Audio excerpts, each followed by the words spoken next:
നമ്മുടെ കഴിവ്, നമ്മൾ പഠിച്ചത് അതെല്ലാം നമ്മൾ അവിടെ ഹോമിക്കുകയാണ് ഒരു വീട്ടിൽ.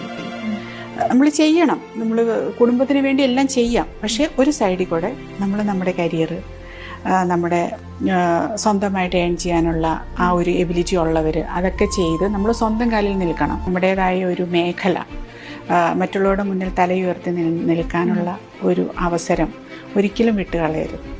അപ്പോൾ ഒരിക്കൽ നമ്മൾക്കൊരു പ്രശ്നം